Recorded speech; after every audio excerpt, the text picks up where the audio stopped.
여러분, 세상에는 두 가지 세계관에 의해서, 두 가지 프레임에 의해서 세상의 역사가 지금까지 진행해 왔습니다. 첫 번째 프레임, 첫 번째 관점은, 세계관은 창조론. 하나님이 이 세상을 창조하셨다는 것을 믿는 세계관이에요. 또 하나의 세계관은 유물론, 진화론. 이것은 무엇입니까? 보이는 세계가 다다. 보이지 않는 영적인 세계가 존재하지 않는다라고 믿고 세상을 바라보는 관점이에요. 그런데 여러분, 사람들이 그렇게 얘기를 한대요. 과학이 발달하면 발달할수록 사람들의 삶이 윤택해지고, 문명이 발달하면 발달할수록 사람들이 보이지 않는 영적인 세계가 없다고 믿는다는 거예요. 그것은 예전에 문명이 발달하기 전에 사람들이 연약해서, 사람들이 마음이 약해서 보이지 않는 어떤 신을 찾은 것뿐이지, 이제 과학이 발달하니까 보이지 않는 세계를 믿지 않게 될 것이다, 이렇게 얘기를 한다는 거예요. 근데 여론조사 통계를 내보니까 그것과 전혀 반대되는 통계조사가 나온대요. 오히려 여러분, 문명이 발달하면 발달할수록, 과학이 발달하면 발달할수록 과학을 통해서 보이지 않는 세계가 있음을 입증된다는 거예요. 그리고 문명이 발달하면 발달할수록 사람들의 삶은 윤택해지지만 오히려 이게 다인가? 내 삶은 너무나 편해졌는데, 내 삶은 너무나 부족함이 없어졌는데 이게 다인가? 내 삶이 이게 다야? 라고 하는 사람들 마음 안에 본질적인 어떤 질문이 생긴다는 거예요. 그래서 오히려 종교를 갖는 사람들이 지금 더 느는 추세라는 거예요. 최근에 김혜자 씨 나오는 드라마가 있는데, 그 제목이 뭐죠? 천국보다 아름다움. 저는 그 드라마를 잘 보지 않지만, 항상 저는 드라마를 보지 않지만 저희 아내가 드라마를 보기 때문에 그걸 접해요. 근데 거기 작가가 분명히 기독교 작가다라고 제가 생각이 들더라고요. 왜냐면 그 드라마를 통해서, 여러분, 그 드라마 보면 뭐 나옵니까? 천국과 지옥이 나와요. 그리고 되게 성경적인 장면이 하나 나오는데, 뭐냐면 김혜자 씨가 양딸이 있어요. 입양한 딸. 그 국중의 이정은 씨죠, 배우. 근데 둘 다 지옥에 간 거예요. 그 지옥에 가니까 저울이 있어요. 그 50kg, 죄의 무게가 50kg 넘으면 지옥행이 되는 거예요. 근데 김혜자 씨가 딱 올라가는데 딱 50이 된 거예요. 그 지옥행을 딱 선고를 내리려고 하는데 염라대왕이 김혜자 씨가 눈물을 한 방울 탁 떨어뜨려요. 그러니까 49로 딱 떨어지는 거예요. 그래서 이제 김혜자 씨가 천국으로 들어가게 되거든요. 드라마 얘기예요. 근데 그 배우 이정은 씨가 딸로 나오는데, 그 딸이 올라가기 전에 본인이 아는 거예요. 난 세상에 너무 많은 죄를 지은 걸 본인이 자기가 죄인임을 아는 거예요. 그래서 올라가기 전에 너무나 두려워하는 거예요. 근데 거기서 명장면이라고 생각하면, 저는 김혜자 씨가 뭐라고 하냐면, 얘 죄를 제가 대신 질게요, 이렇게. 얘 죄를 제가 대신 짊어질게요. 누구 생각나는 거 없어요? 예수님 생각나지 않습니까? 그 드라마 보면서 그냥 생각나야 되는 거예요, 우리는. 예수님이 우리 죄를 대신 짊어지신 거예요, 그렇게. 여러분, 왜 문명이 발달하고 과학주의라고 얘기하는 이 시대 가운데 그런 드라마가 왜 나올까요? 보이지 않는 세계가 있기 때문이에요. 우리 지성이한테 제가 이렇게 얘기를 해줘요. 공기가 보여? 그리고 얘가 좀 똑똑해졌나 봐요. 보인대요. 어떻게 보여? 바람이 바람이 보여. 그러니까 보인대요. 밖에서 뭐 나무가 막 흔들리잖아. 막 이렇게. 얘가 똑똑해졌더라고, 되게. 여러분, 공기가 보입니까? 바람이 보입니까? 나타나는 현상은 있지만 보이지 않아요. 전기가 보여요? 우리가 지금 핸드폰으로 맨날 우리가 지금 소통과 교감하고 있는데 그 신호가, 전파가 보입니까? 보이지 않아요. 여러분들의 마음이 보여요? 생각이 보여요? 보이지 않아요. 그러나 분명히 존재합니다. 그러니까 여러분, 보이지 않는 것을 믿지 않는다. 보이지 않는 것은 없다라고 얘기하는 것은 너무나 바보 같은 얘기예요. 우리 너무나 보이지 않는 것에 영향을 받고 산단 말이에요. 우리 말이 보이지 않잖아요. 그렇죠? 보이지 않지만 분명히 존재합니다. 때문에 여러분, 오늘 이 시간 제가 이런 말씀을 드리는 건 뭐냐면 보이지 않는 세계가 분명히 있다라는 거예요.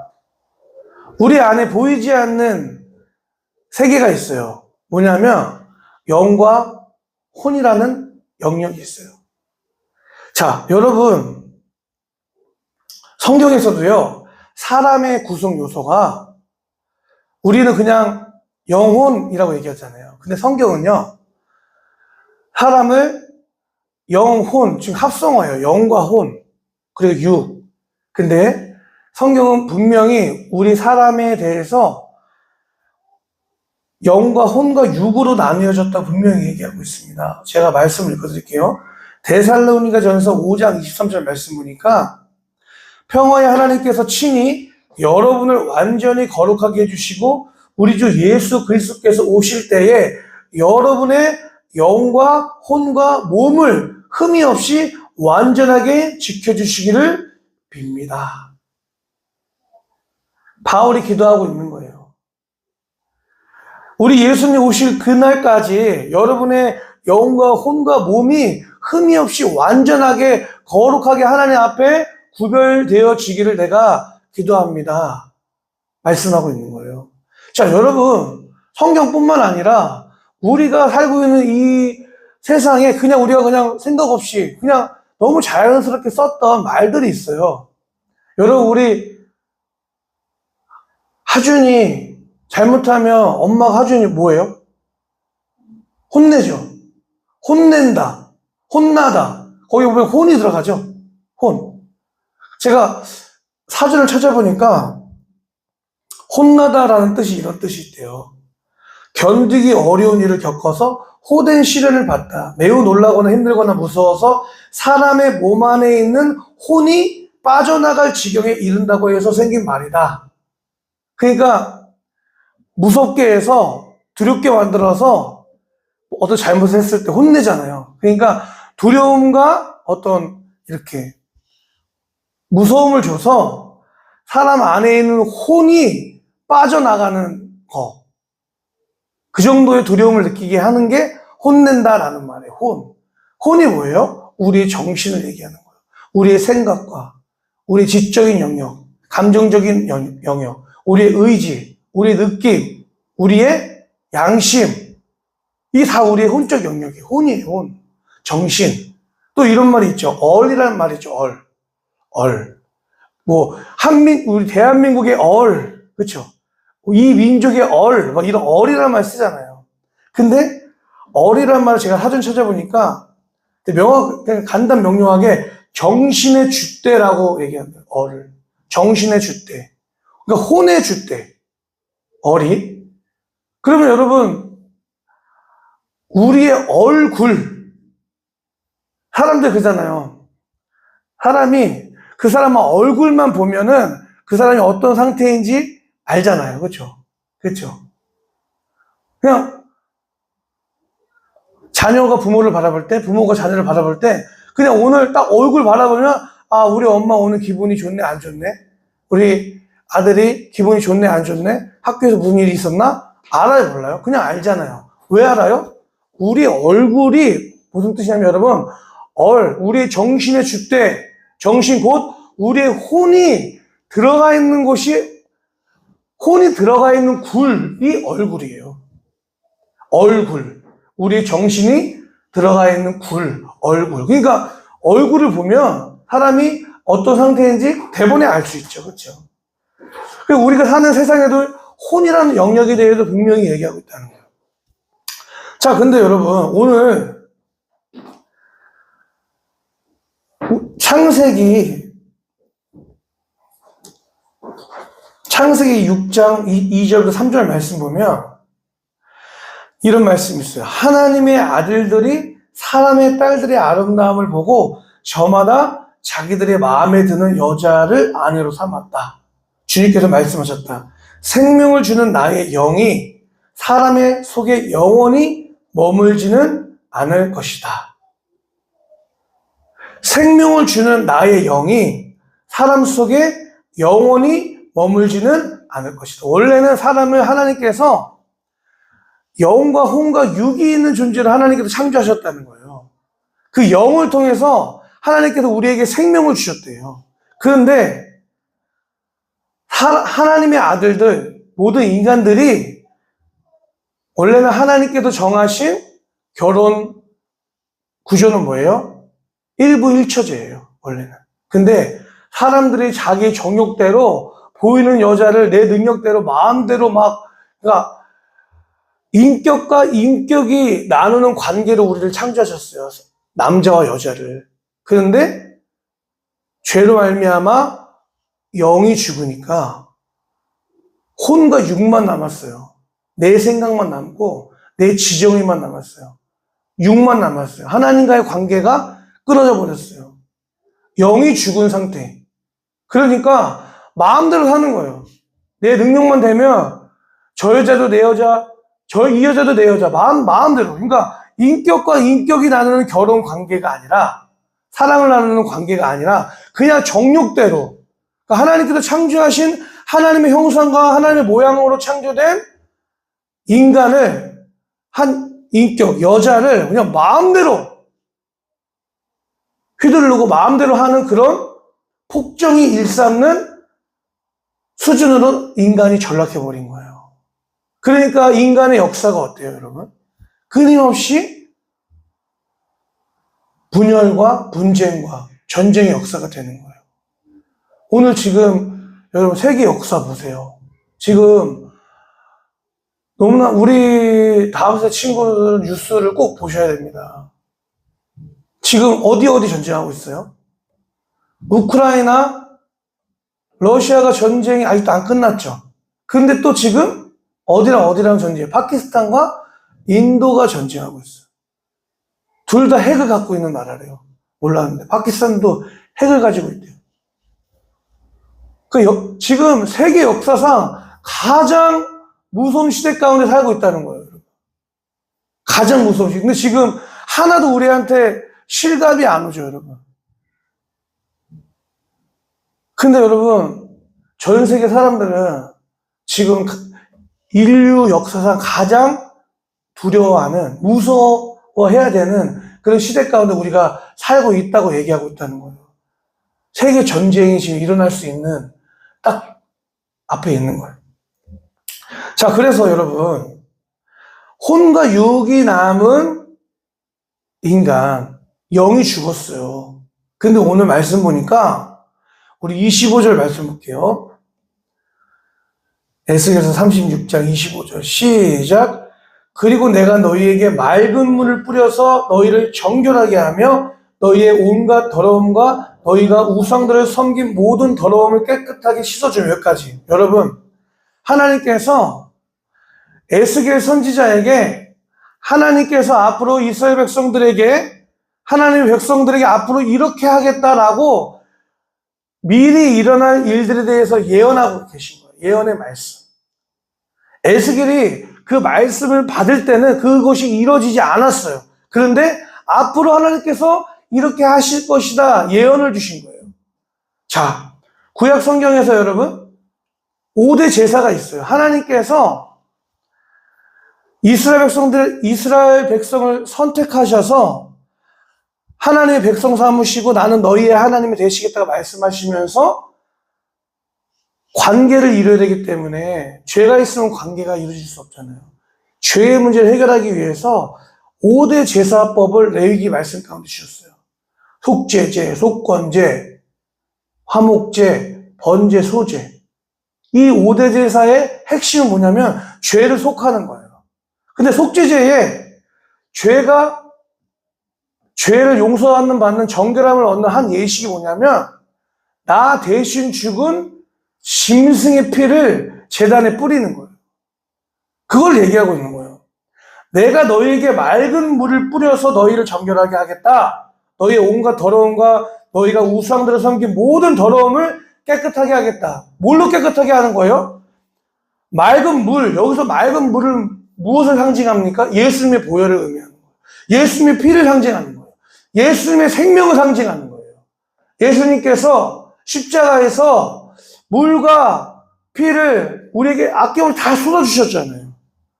나를 위해서 내 생명을, 예수님의 생명을 아낌없이 내어주신 그 생명, 그 예수님의 피로 말미암아 우리가 정결하게 될 것이다라는 것을 지금 말씀하고 있는 거예요. 우리가 여러분 성령을 영어로 홀리 스피릿이라고 하면 홀리 스피릿, 거룩한 영이에요. 너무나 거룩한 영입니다. 때문에 더러운 인간의 마음 가운데 결코 오실 수가 없어요, 성령. 근데 오늘 예수님의 보혈로 모든 죄를 씻어주시고 더러움을 씻어주시고 정결함을 얻은 인간에게 뭐예요? 우리 26절 말씀 읽어볼게요. 시작. 너희에게 새로운 마음을 주고 너희 속에 새로운 영을 넣어주며 너희 몸에서 돌같이 굳은 마음을 없애고 살갗처럼 부드러운 마음을 주며 너희 속에 내 영을 두어 너희가 나의 모든 율례대로 행동하게 하겠다. 그러면 너희가 내 모든 규례를 지키고 실천할 것이다. 그때에는 너희 조상에게 준 땅에서 너희가 살아서 너희는 내 백성이 되고 나는 너희 하나님이 될 것이다. 오늘 말씀 가운데 2번 반복되어지는 말씀이 있어요. 뭐냐면 새로운 영을 넣어주며 내가 너희 속에 내 영을 두시겠다는 거 2번 반복하고 있죠. 그렇죠? 내 영을. 지금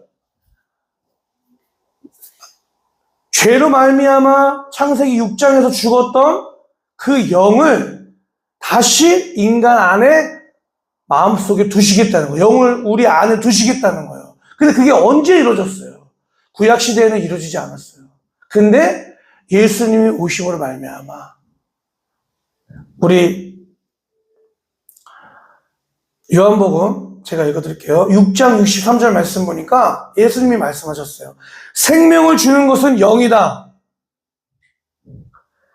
육은 아무데도 소용이 없다. 내가 너에게 한 말은 영이요 생명이다. 근데 아까 여러분 창세기 6장에서도 생명을 주는 나의 영이 라고 말씀하셨어요. 생명을 주는 나의 영이 사람 속에 머물지 않을 것이다 말씀하셨어요. 그러니까 영을 통해서 생명을 주신대요. 근데 예수님께 똑같이 말씀하셨어요. 생명을 주는 것은 영이다.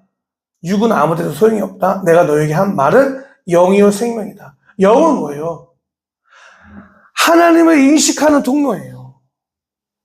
영은 하나님을 바라볼 수 있는, 하나님을 느낄 수 있는 통로예요. 그리고 성령이 거하시는 장소예요. 그렇게 이해하시면 돼요. 자, 에스겔 선지자를 통해서 하나님께서 내가 너희 속에 내 영을, 새 영을 너희 속에 두겠다라고 하셨는데 구약에서 이루어지지 않았어요. 그러나 예수님께서 오심으로 말미암아 그 영이 우리에게 다시 새롭게 다시 태어난 거예요. 그것이 바로 거듭남, 다시 태어남, 안오 때 위로 다시 태어난다라는 뜻이에요. 근데 어떻게 다시 태어나요? 예수님의 말씀을 우리가 전적으로 받아들일 때 예수님이 말씀하셨어요. 내가 너에게 한 말이 영이래요. 그러니까 영을 통해서 영이 나는 거예요. 예수님이 하시는 말씀이 영이에요.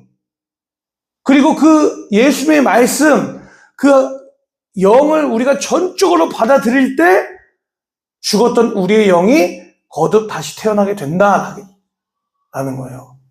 그 예수님의 말씀은 뭐예요? 복음이죠. 진리의 복음. 복음의 메커니즘이 뭐예요? 구성 요소가 있어요.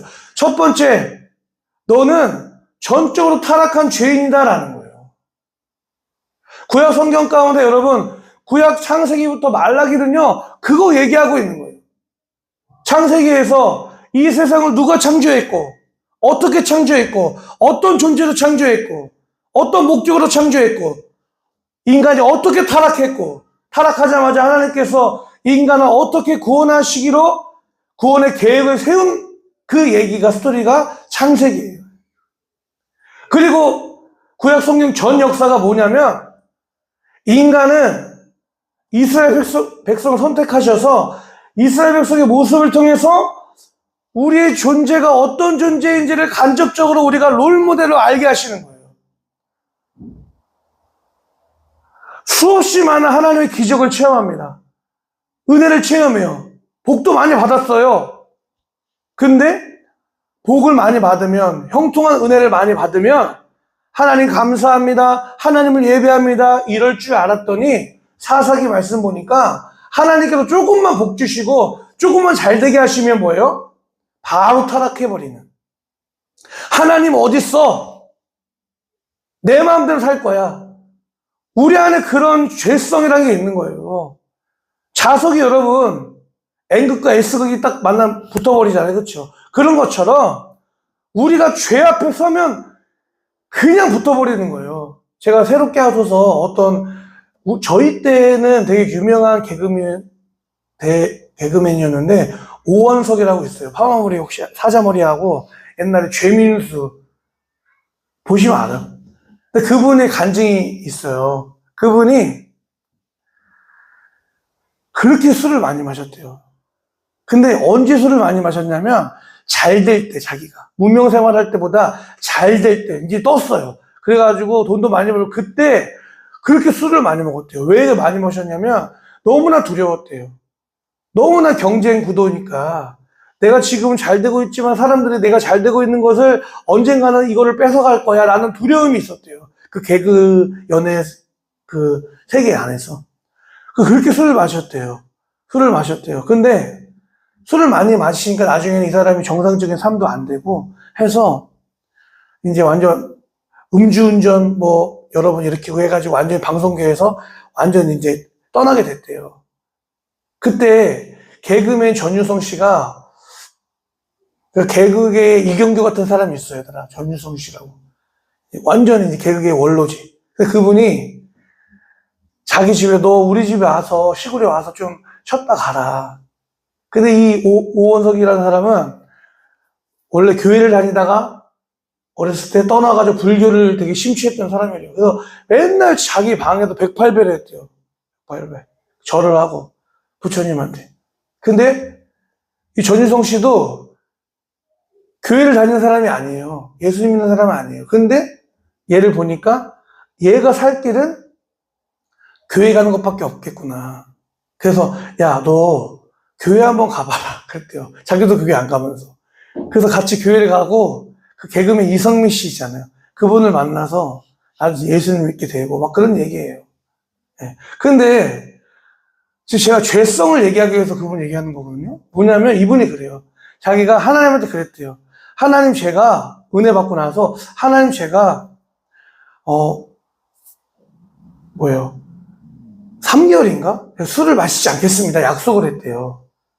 그래서 술을 진짜 안 먹었대요. 거의 알코올 중독처럼 먹었다가. 근데 갑자기 자기가 깨달은 게 있대요. 3개월 동안 술을 안 먹다가 술을 먹었대요. 그러면은 지금까지 내가 새벽 예배에 열심히 하고 기도도 하고 신앙생활 열심히 하다가 술을 먹었으니까 바로 한 직전까지 자기가 타락했을 것 같은데 그게 아니더라는 거예요. 술을 먹는 동시에 가장 자기가 맥시멈으로 먹었던 그 모습으로 그냥 3개월 전으로 확 돌아가 버리더라는 거예요. 네. 그거예요, 여러분. 우리 안에 그런 죄성이 있어요. 여러분들이요, 지금 여기에 다 문제가 있으셔서 다 교회 오셨어요. 다. 문제 없고 여러분들 삶이 형통하잖아요? 잘 먹고 잘 살고 세상에서 다 대하면 여기 있을 시간 사람이 어디 있어요? 네? 없습니다. 저도 제 삶이 만약에 그런 고난이 없었고 그랬으면 하나님 안 찾았을 것 같아요. 네. 그러니까 우리 안에 그런 죄성이 있어요, 죄성. 그러니까 성경은 구약의 전 역사는 인간 안에 어떻게 하면 하나님을 부인하고 어떻게 하면 하나님의 자리에 끄집어 내려서 그 내 인생의 주인과 왕들이고 하는 내 마음대로 하고 싶어 하는 죄성이 우리 안에 있음을 이스라엘 백성의 모습, 그 역사를 통해서 롤모델로 보여주고 있는 거예요. 롤모델로. 인간은 이런 존재다라는 거예요. 그러면 복음의 메커니즘 첫 번째는 인간은 전적 타락한 죄성이 있다는 걸 얘기하고 있다고 했잖아요. 두 번째 메커니즘은 뭐냐면 때문에 너희에게는 구원자 예수 그리스도가 필요하다라는 거예요. 이게 예수님의 말씀의 핵심이에요. 복음이에요. 이것을 예수의 말씀이 영이라고 했잖아요. 그렇죠? 이 예수의 말씀, 즉 영을 전적으로 내가 인정하고 받아들일 때 우리가 거듭나게 된다는 거예요. 예수님, 저는요, 예수님 없이는 안 돼요. 예수님, 저는 천국과 지옥이 있음을 믿습니다.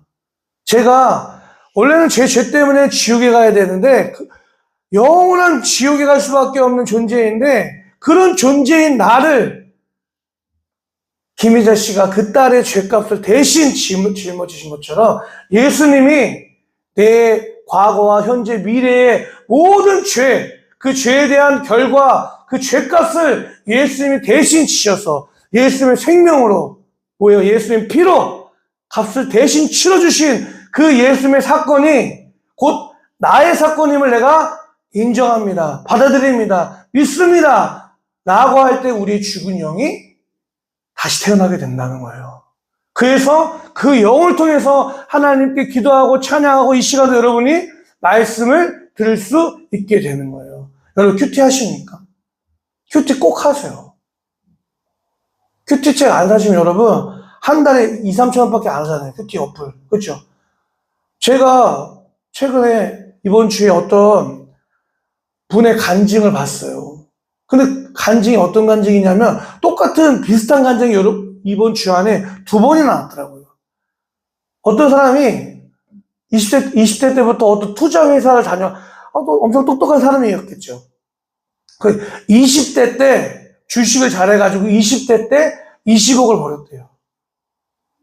그래가지고 결혼을 하고 자기는 미국의 유명 회사에 미국으로 가고 아내는 한국에 남아있고 근데 나중에 다시 한국에 들어와서 합쳤는데 사업을 여러 가지 했대요. 근데 하는 일마다 사업이 다 안 되는 거예요. 그때야 비로소 자기가 예수님을 찾게 됐다는 거예요. 그러니까 여러분 우리가 복음 메커니즘 첫 번째 나는 전적으로 타락한 난 지옥으로 갈 수밖에 없는 죄인입니다 라는 것을 내가 인정해야 그것을 자각하고 인식하고 그것이 내 안에 실제가 돼야 예수님 저 좀 붙잡아 주세요. 전 예수님 없으면 안 됩니다. 복음이 내 말씀이 된다는 거예요. 내 거가 된다는 거예요. 내가 그때 복음을 붙잡게 된다는 거예요. 때문에 여러분 오늘 하나님께서 말씀하셨던 내 영을 너희 속에 두시겠다고 하셨잖아요. 내 영을. 그 영을 두시겠다. 죽었던 영이 우리 안에 다시 태어나게 되잖아요. 우리가 예수를 믿음으로 말미암아. 그러면 그 영 안에 누가 들어오게 되세요? 성령으로 오신 예수님께서 내 안에 들어오시게 되는 거예요. 영원한 완전한 임마누엘 함께 하시고 이루어지게 되는 거예요. 그럼 여러분 성령께서 내 안에 오셔서 하시는 일들은 뭘까요? 우리 요한복음 말씀 찾아보겠습니다. 요한복음 16장 8절.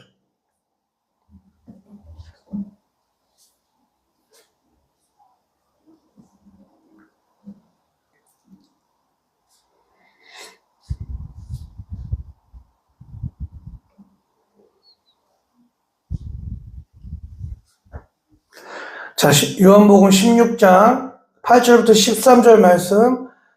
자, 읽어볼게요. 시작. 그가 오시면, 그가 성령님입니다. 시작. 그가 오시면 죄와 의와 심판에 대하여 세상의 잘못을 깨우치실 것이다. 죄에 대하여 깨우친다고 함은 세상 사람들이 나를 믿지 않기 때문이요. 의에 대하여 깨우친다고 함은 내가 아버지께로 가고 너희가 나를 더 이상 못 볼 것이기 때문이요. 심판에 대하여 깨우친다고 함은 이 세상의 통치자가 심판을 받았기 때문이다. 아직도 내가 너희에게 할 말이 많으나 너희가 지금은 감당하지 못한다. 그러나 그분 곧 진리의 영이 오시면 그가 너희를 모든 진리 가운데로 인도하실 것이다. 그는 자기의 마음대로 말씀하지 않으시고 듣는 것만 일러주시고 앞으로 올 일들을 너희에게 알려주실 것이다. 자, 여러분, 성령님 우리 안에 오시잖아요? 그럼 어떤 일들을 하시냐면 죄와 의와 심판이 있음을 깨닫게 하신다는 거예요. 죄에 대해서 깨닫게 하신다는 거예요. 그리고 우리 안에 여러분 하나님과 관계할 수 있는 그 어떤 의로움이 없다는 것을 깨닫게 하신다는 거예요. 그리고 이 세상이 영원할 것처럼 우리가 살고 있는데 지금 여러분 반드시 이 세상에 심판이 있다는 것을 알게 하신다는 거예요. 심판이 있고 영원한 천국과 지옥이 있음을 깨닫게 하시는 거 누가요? 성령님께서 우리 안에서. 여러분 세상에서 제일 불쌍한 사람이 어떤 사람인지 아세요? 이 현실의 삶도 지옥같이 살았는데 영원한 삶도 지옥에 가는 사람이 제일 불쌍한 사람. 이 땅에서 삶이 잘 먹고 잘 살고 윤택하게 살았으면 모르겠는데 이 땅의 삶도 너무나 힘들고 너무나 힘들게 살았는데 영원한 또 지옥에 간다고 생각해보세요, 여러분. 너무나 불쌍한 거 아니에요? 그래서 예수님이 오신 거예요. 그래서 하나님께서 자신의 아들을 보내신 거예요. 하나님이 전능하신 하나님이신데 모든 것을 알고 계시고 모든 것을 하실 수 있는 그 하나님께서 왜 굳이 자신의 아들을 인간을 죄를 위해서 대신 죽게 하는 속죄 제물로 내어주셨겠습니까? 우리가 그만큼 타락한 죄성이 있기 때문에 우리를 구원하실 방법이 그것밖에 없기 때문에 그 방법을 선택하실 수밖에 없었던 하나님의 사랑. 여러분 우리가 그 하나님의 사랑을 날마다 기억해야 될 줄 믿습니다. 그리고 오늘 이런 말씀을 듣잖아요. 그러면 여러분들이 마음 가운데 부담이 될 수도 있어요. 그런 거 성령님이 알게 하시는 거예요, 지금.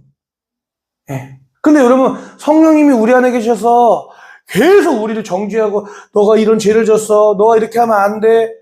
너는 의롭지 않아. 넌 심판받을 존재야. 라는 것만 얘기하시는 게 아니에요. 우리 안에 계셔서 우리의 보혜사가 됐어요. 보혜사. 우리를 지키시고, 우리 은혜를 베푸시고, 우리를 가르쳐 주시는 멘토와 스승과 상담자와 카운셀러가 되시는 거예요. 우리 안에 성령님 오셔서 끊임없이 알게 하시는 거예요. 때문에 여러분, 우리가 이 시간도 두 가지를 놓고 기도했으면 좋겠습니다. 첫 번째는 하나님 이 시간 알게 하시는 우리의 죄가 있다면 하나님 회개합니다. 용서해 주십시오. 예수님의 보혈로 이 시간 죄의 죄를 다시 씻어 주십시오. 그리고 근데 기도하실 때 여러분 이렇게 기도하는 게 정확한 것 같아요. 예수님이 우리의 과거, 현재, 미래의 죄를 위해서 이미 예수님의 생명으로 피를 흘려주셨잖아요. 그렇죠? 그렇죠? 과거, 현재, 미래. 그렇죠?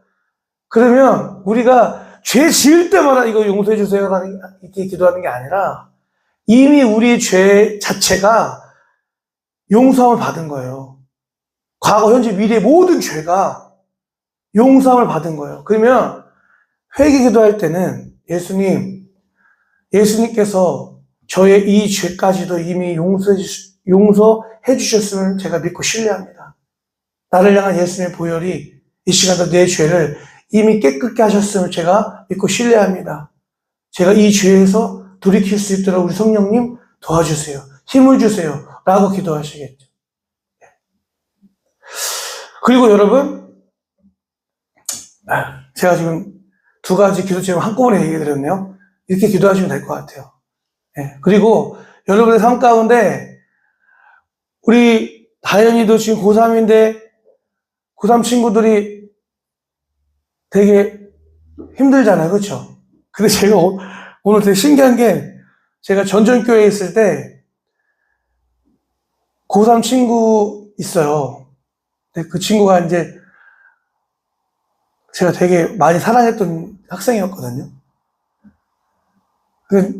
그때 기억이 너무너무 좋았어요. 그 친구의 남자친구인데 너무 좋아서 제가 다음 사역지에 갔을 때도 너무 괜찮은 친구니까 그래서 그 교회에 또 이제 전사님 딸이 있었어요. 괜찮은 자매가. 그래서 막 제가 소개팅도 해주고 막 그랬거든요. 근데 그 친구가 오늘 아침에 카톡이 왔더라고요. 그래서 뭐라고 왔냐면, 그냥 내용은 제 인스타를 계속 보고 있다는 거예요. 그래서 많은 은혜를 받고 있다는 거예요. 그래서, 목사님, 전부터 정말 작은 마음이지만 후원하고 싶은 마음이 있었는데, 하고 싶다는 거예요. 지금 이 친구가 20대 완전 초반이거든요. 그러면 여러분, 자기가 뭐 얼마나 벌겠어요. 그죠? 근데 그거에 교회에다 헌금하고 싶다는 거예요. 너무 이쁜 마음 아니에요? 귀한 마음 아니에요? 그렇죠? 이런 게 성령님께서 하시는 일들인 것 같아요. 그러니까 제가 그 친구 왜 기억하냐면 고3 때 다 힘들잖아요. 그렇죠?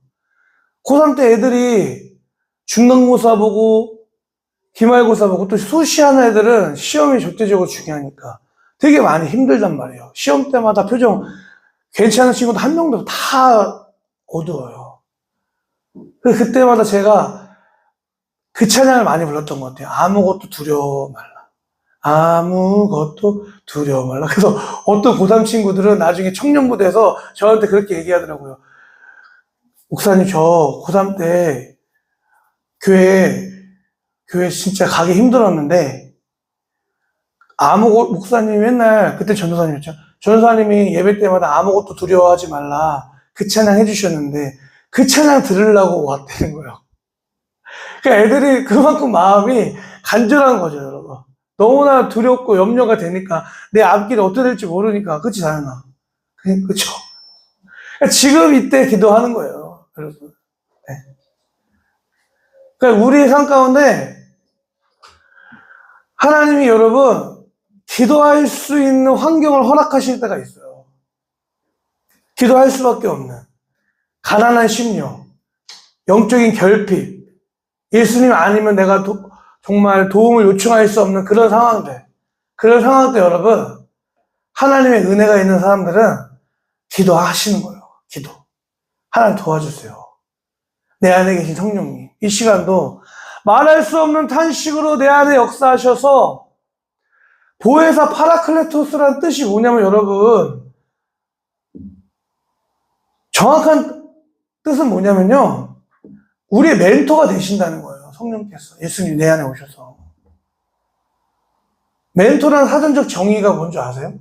멘토라는 사전적 정의가 뭐냐면 단순히 내 얘기 들어주고 단순히 나한테 너 이렇게 해야 돼, 지적 동의를 이렇게 알게끔 하는 그런 존재가 아니라, 멘토라는 사전적 정의가 뭐냐면 도전할 수 없는 그런 상황에 다시 한번 도전할 수 있도록 계속 희망과 꿈과 소망을 일으켜주는 존재가 멘토예요.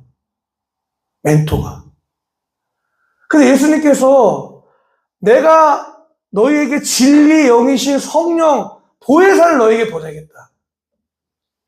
그건 뭐예요? 우리 안에 끊임없이 여러분들의 삶도 마찬가지고 영적인 하나님과의 관계도 마찬가지예요.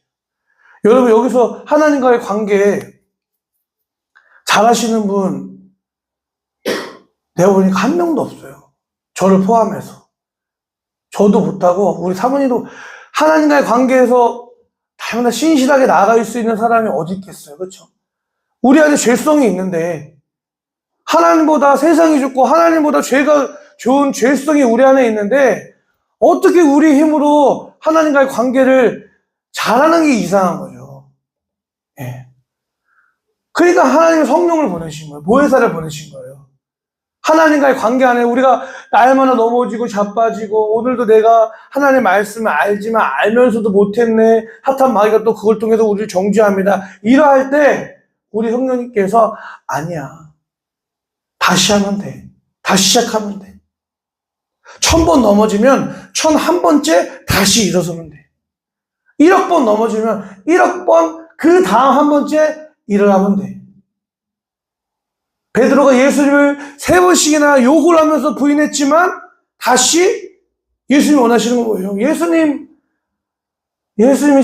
제가 예수님 사랑하는 거 예수님이 아시잖아요. 이 말이 여러분 너무나 슬픈 얘기예요. 베드로야 너 나 사랑하니? 근데 고난이 없었으면 아마 베드로가 제가 예수님 죽기까지 사랑합니다. 제가 예수님 죽는 그 현장까지도 제가 따라갈 겁니다. 이렇게 얘기했을 거예요. 근데 뭐예요? 3번이나 부인했잖아요. 욕하면서. 저 사람 내가 어떻게 하냐고. 그런 일들이 있으니까 이제 말 못하는 거예요. 그러나 여러분 저 마음 가운데 그래도 내가 예수님 부인했지만 나는 그래도 예수님이 너무 좋은데 그 마음 내가 삶으로 살아내지 못했지만 그럼에도 불구하고 내 안에는 예수님 좋아하고 사랑하는 마음이 있는데 근데 말을 못하는 거예요. 너무 양심이 찔리니까 말을 못하는데 베드로야 너 나 사랑하냐? 너 나 사랑해? 이거 물어보는 것 자체가 지금 뭘 원하는 거예요. 우리 엄마 아빠 어린이날 다 이번에 어버이날 다 지냈죠? 하준이가 어버이날 피아노 감동받았어요. 반주법을 또 도미솔 도미 미파솔 도도시라솔 맞지? 시장조 또 배워가지고 쳤더라고. 하나하나 안 틀리려고 아주 집중해서 치더라고. 네. 우리 부모님들이 어릴 때 자녀들이 맨날 물어 지한아 아빠 사랑해? 지성아 아빠 사랑해? 왜 물어보는 거예요? 우리 지성이 지한이가 저한테 해주는 게 뭐가 있어요? 뭐가 있어요? 솔직히 없잖아요 아무것도. 근데 얘네들이 존재하는 것 자체가 사랑 아니에요? 너무 행복이잖아요. 그렇죠? 그 아이들한테 물어보는 거예요. 아 아빠 사랑해 이 한마디 들으려고. 예수님도 똑같은 거예요. 베드로야 너 사랑하니? 제가 예수님 사랑하시는 거 주님께서 아십니다. 말은 못하지만 예수님이 아시잖아요.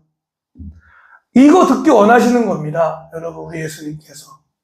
근데 가룟 유다와 베드로의 차이는 뭐예요? 베드로는 너무나 양심이 찔리지만 그래도 제 안에 진짜 보이지 않는 이만한 이런 사랑을 예수님이 있는 거 아시잖아요. 이렇게 하면서 예수님께 나아가는 반면에 가룟 유다는 뭐예요? 자기 죄를 자기가 다 책임져요. 자기가 너무나 의로우니까. 그래서 자기가 자살해요. 자결해버렸어요. 여러분 하나님께서 원하시는 사람은요 절대적으로 베드로 같은 유형이에요. 넘어지면 다시 일어서면 돼요. 하나님이 우리의 머리털까지 되신 바 된대요. 머리털이 몇 개인지 다시 그 얘기는 뭐냐면 물리적인 머리카락을 세신다는 게 아니라 우리 인간의 메커니즘을 아신다는 거예요. 우리가 이스라엘 전 역사 가운데 끊임없이 하나님 버리고 죄를 선택할 수밖에 없었던 그런 죄성이 인간 안에 있음을 예수님이 아신다는 거예요. 그러니까 성령님을 보내신 거예요. 성령을 보내셔서 끊임없이 하나님과의 관계 안에서도 내가 어떻게 하나님께 나아갈 수 아니요. 다시 도전하면 되는 거예요. 그걸 예수님이 원하시는 거예요. 도전할 수 없는 것 가운데 다시 도전할 수 있도록 보내주신 분이 성령님이에요. 예수님과의 관계 안에 둬서 여러분의 삶에 주어진 비전이 있어요. 우리 얘기 들어보니까 우리 김민정 선배님 이제 운전 하신다고? 도전하신다고, 그죠? 도전할수록 도전하는 거예요. 사고 막 내도 도전하는 거예요. 그쵸? 성령님이 도와주시는 거예요. 성도님 마음 가운데서 민정아, 괜찮아. 사고 한 번 나면 어때? 세 번 난 거 아니잖아. 도와주실 거예요. 우리 다현이도 마찬가지고, 현중이도 마찬가지고, 하준이도 마찬가지고. 지금 혹시라도 나의 꿈과 나의 비전은, 나의 그림은 이런 건데, 내 현실은 이루어지지 않을 것 같아. 그런 거 있죠. 근데 성령님은 우리 안에서 뭐 하시는 거예요? 아니야. 지금 너가 이거 도전할 수 없을 것 같지만, 아니야. 다시 한번 도전해봐. 또 도전해봐. 넘어지면 다시 일어나봐. 그런 역할을 해주시는 분이 누구예요? 보혜사 성령님이시다. 그분이 우리 안에 계시다. 여러분, 이 얘기 마칠게요. 제가 장동민이라는 개그맨 아시죠? 그 옛날에 유상무 뭐 이렇게 있잖아요. 알아? 장동민? 현중이 알아? 얼굴 보면 알아. 유명한 사람이에요. 근데 그 사람이 최근에 보니까 책 광고에 나오더라고, 책 광고. 그 사람 얘기 듣다가 나중에 보면 책 광고예요. 내용이 뭐냐면, 자기가 사람들한테 너 꿈이 뭐야? 물어보면 저는 10조를 버는 거예요. 이렇게 얘기하는 거예요. 10조. 그럼 사람들이 다 웃는데요. 아이, 이 미친놈 이런데요. 그 자기가 속으로 생각하는데요. 아, 저 사람의 수준이 저것밖에 안 되는구나.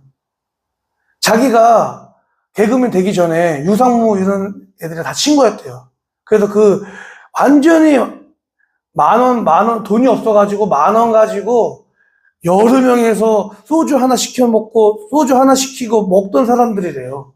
너무나 비주류고, 여러분, 개그맨 지망생, 개그맨이 돼도 힘든데, 아직 되지 않은 그 지망생은 너무 힘든 거 아니에요? 그렇죠? 돈이 너무나 가난한 그 젊은 청년들. 근데 그 사람들, 야, 너 꿈이 뭐야? 나 개그맨 되는 거야. 너 꿈이 뭐야? 나 방송국 PD가 되는 거야. 너 꿈이 뭐야? 나 뭐가 되는 거야. 근데 그때 사람들이 자기들끼리 다 비웃었다는 거예요. 근데 그때 그렇게 얘기했던 사람들이 다 개그맨이 됐대요. 개그맨 됐고, 또, PD, 무한도전, PD가 됐고, 다 이게 잘 됐대요. 그래서 자기는 그걸 얘기하면서, 우리가 정말 이루어지지 않는 것 가운데 그 꿈을 얘기했을 때 다 비웃었는데, 지금 됐지 않냐. 지금 내가 그러면 지금 10조를 버는 게 내 목표고 꿈인데, 사람들이 비웃지만 자기 그걸 이룰 거라는 거예요. 저는 여러분 그것이 이루어지지 않아도 그런 큰 꿈을 가졌다는 것 자체가 소망적이라 생각을 합니다. 소망적. 여러분, 내가 에베레스트 산을 등반하겠다라는 큰 꿈이 있어야 신발끈도 묶는 거 아니에요? 묶기 시작하는 거잖아요. 그렇죠? 네. 그러니까 내 목표가 무엇으로 정하느냐에 따라서 삶이 달라진다는 거예요. 때문에 여러분, 우리 청소년 친구들 꿈을 크게 가지세요. 꿈을. 현중아, 꿈을 크게 가져. 하준이, 꿈을 크게 가지세요. 다현아, 꿈을 크게 가지세요. 크게. 아멘? 발음이 안 좋죠. 크면 여러분, 우리 부모님 세대들도 꿈을 가지세요. 꿈을 가졌다 보니까, 인스타 보니까, 할렐루야. 도전하는 겁니다, 여러분. 지금, 여러분들 질문해보세요. 지금, 꿈이 있으세요, 없으세요? 지금, 작은 거라도 꿈이 있는 분들은 소망적인 거예요, 희망적인 거예요, 여러분. 근데 여러분, 꿈이 없으면 안 돼요. 반드시 꿈이 있으셔야 됩니다. 내가 비전이 있으셔야 되는 거예요. 그래야 성령님께서 우리 안에 도전할 수 없는 것 가운데 도전할 수 있도록 역사하시는 거예요. 이 시간에 기도합시다.